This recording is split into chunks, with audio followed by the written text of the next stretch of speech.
En medio de la pandemia de COVID-19, México también está viviendo su mayor crisis económica, para algunos desde 1932, otros dicen que puede llegar a ser la mayor de la historia, incluso superior a la de 1932.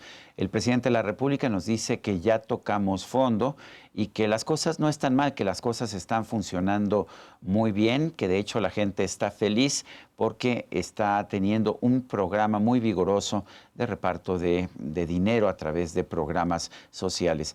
¿Qué está pasando en la economía? ¿Qué tanta afectación podemos ver en el largo plazo? ¿Qué deberíamos hacer? ¿O está bien lo que está haciendo el gobierno de la República?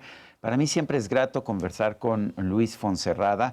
Él es economista, doctor en economía. Fue director del Centro de Estudios del Sector Privado.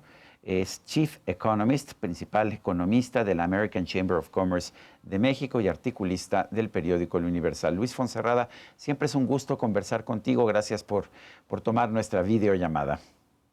El gusto es mío, Sergio. El- Me da Lu- mucho gusto. Luis, estamos viendo en primer lugar una crisis económica sin precedentes. Lo que vimos en el segundo trimestre es como para ponerle los pelos de punta a cualquiera. Nos dicen que ya tocamos fondo. Yo no sé si ya hicimos esto o no.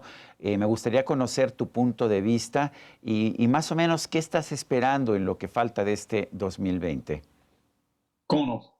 Eh, Efectivamente, la caída del perdón, del segundo trimestre fue brutal.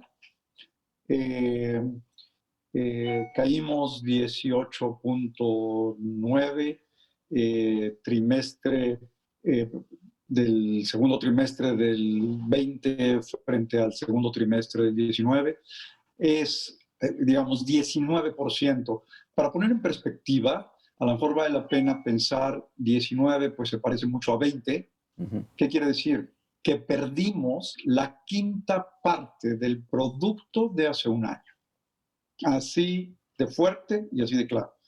No hay duda, Sergio, de que estamos en la peor, sin duda, recesión en los últimos, pues, 90 años eh, y probablemente en la más grave de la historia.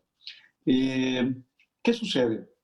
El mes de junio fue un mes interesante porque sucedieron dos cosas importantes. Uno, la economía americana empezó a crecer mucho y eso llevó a un incremento enorme de nuestras exportaciones. Nuestras exportaciones de junio frente a mayo se incrementaron en 75%. Es decir, fue un incremento Sí, brutal, impresionante. sí, enorme. Sí. Y tiene que ver con la recuperación americana, que volvió a cerrarse en muchos lugares. La actividad económica no se ha recuperado como esperaban, pero indudablemente hay una recuperación muy importante que nos está jalando en las exportaciones. Y por supuesto en nuestras importaciones, sobre todo de bienes intermedios, que se convierten en productos que luego se vuelven a exportar, la mayor parte de ellos, algunos bienes de capital. Pero esto cambió la tendencia que teníamos en abril y mayo y aunque no se ha publicado, el crecimiento implícito de junio debe ser como de 6.8% ya positivo. A Ujú. ver, ¿pero qué quiere decir esto? No quiere decir que nos estamos creciendo por arriba de cero, no. Quiere decir que estamos decreciendo menos. Hay una recuperación del mes que venía en caída y junio sí tiene un signo diferente. En ese sentido, es muy probable que esta frase de que tocamos fondo o de que inicia una recuperación sea cierta, pero no quiere decir que estemos en números francamente positivos, quiere decir que estamos decreciendo menos rápidamente, pero sí hay un cambio en la tendencia.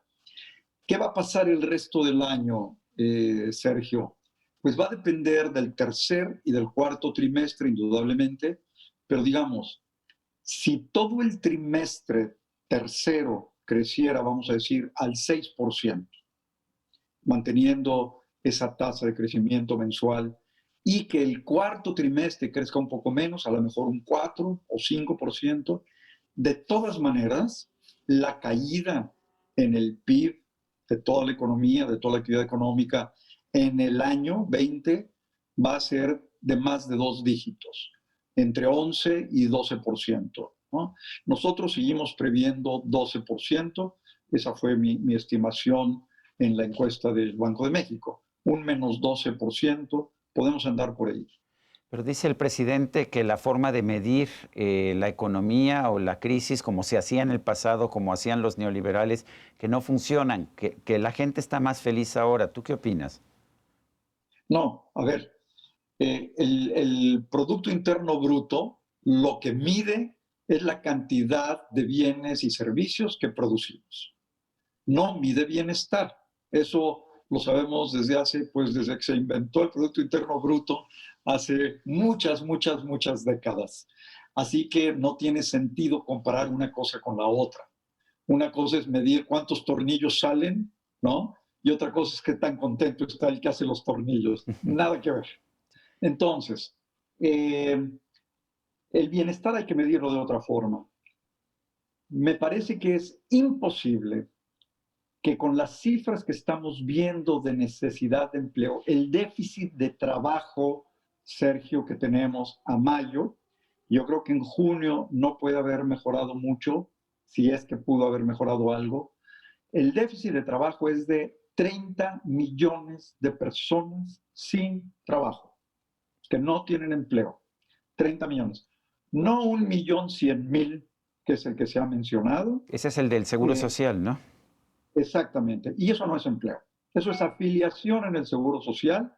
Si lo quieren llamar empleo formal, que tampoco es tan correcto, porque solo es la afiliación. Es la membresía de un club que se llama Seguro Social, no es empleo.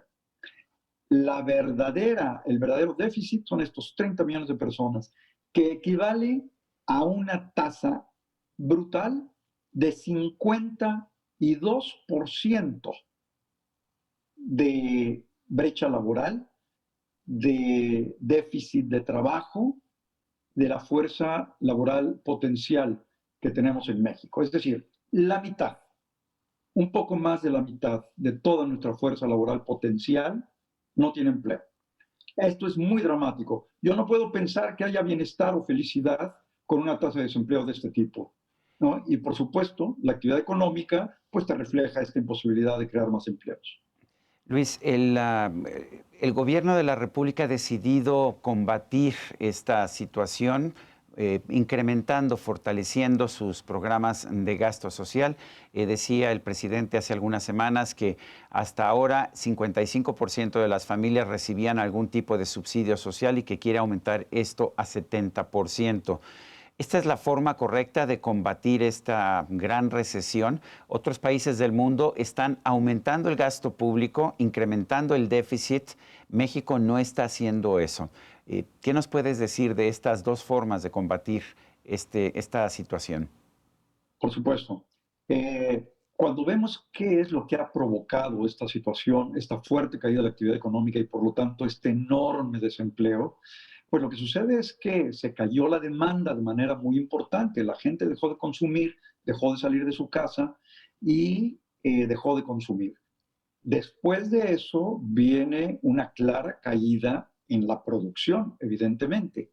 Entonces, las unidades productivas también se cierran y lo peor del caso es que estas unidades productivas, que son las que generan empleo y son las únicas que pueden ofrecer una solución permanente y definitiva, ahora tienen problemas muy serios de liquidez, por lo que les va a ser imposible reabrir o siquiera sobrevivir un pequeño tiempo. ¿Qué quiere decir? Que el estar solamente distribuyendo dinero a algunas familias para ayudarles en su caída del ingreso, bueno, no es malo, está bien. Sin embargo, no es nada suficiente. Habría que estar cuidando a las pequeñas, a las microempresas que se van a ver en la necesidad de cerrar definitivamente. Vemos ya no solamente pequeñas y micros, vemos medianas cerrando.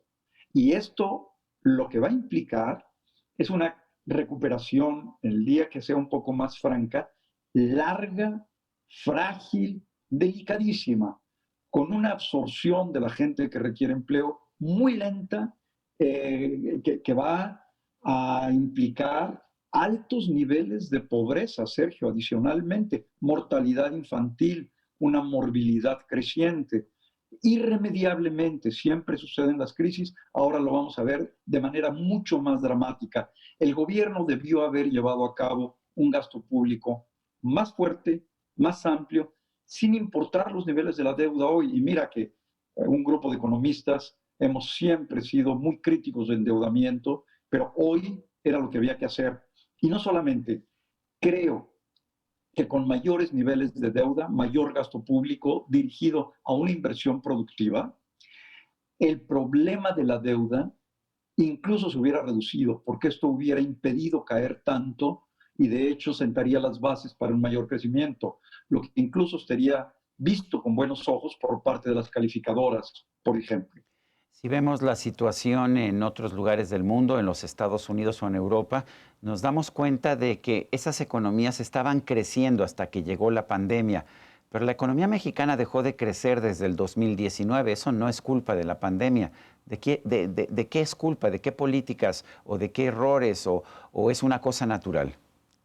No, en agosto del 2018, hace 2 años exactamente, tuvimos un giro, un punto de inflexión de la inversión pública y privada, pero sobre todo la privada, del consumo, del empleo, etcétera. O sea, hace 2 años que empezó a descender claramente todas las tasas de crecimiento de estas y luego a entrar en terreno negativo. ¿A qué se debe? Lo único que puede sostener claramente a una economía creciendo es la inversión. Y para esto requieres clara certeza jurídica, ¿no? Un respeto absoluto a los derechos de propiedad, al respeto de los contratos, a la posibilidad de que se ejecuten con gran transparencia los contratos. Esos son derechos de propiedad y eso es certeza jurídica. En esta ausencia de certeza, la inversión viene declinando ya por 2 años de una manera muy dramática. Esto, además, nos va a llevar a una fuerte debilidad del aparato productivo en México y a la capacidad de crear empleos. Entonces, no se debe ni es natural, no había un ciclo económico que ver. Estados Unidos venía creciendo como nunca en su vida lo había hecho durante años y años y años después del 2009 y nosotros estamos creciendo con ellos. Nos faltó aprovechar este tiempo, dar la certeza jurídica que se requiere para la inversión y empezar a recuperar la economía. Pero se hizo todo lo contrario, Sergio, y no es natural. Y el crecimiento que hemos visto es un crecimiento que deteriora los ingresos de las familias, que reduce la capacidad de las empresas y que lleva a un estado de crisis muy serio, en principio económico, y finalmente a un deterioro brutal de las condiciones de vida de las familias. Esto es lo más grave. ¿Esto coincide con la cancelación del aeropuerto? Por supuesto, cancelación del aeropuerto y luego hemos visto muchas otras medidas, otras decisiones que se han ido tomando de manera arbitraria, algunas consultas que no son realmente representativas de la opinión de la gente, unas consultas inventadas, ocurrencias, etcétera. Todo esto deteriora la confianza, deteriora la visión de los empresarios del futuro, ¿no? El TEMEC, eventualmente, a lo mejor, vía fortalecimiento de Estado de Derecho, pudiera traer algo, pero sin Estado de Derecho nuestro, no hay TEMEC. Luis Fonserrada, gracias por esta conversación. Un placer, Sergio. Y a usted, amigo televidente, que hace posible este programa, se lo agradezco también. Esto es todo por hoy, pero no se le olvide. Nos vemos la próxima.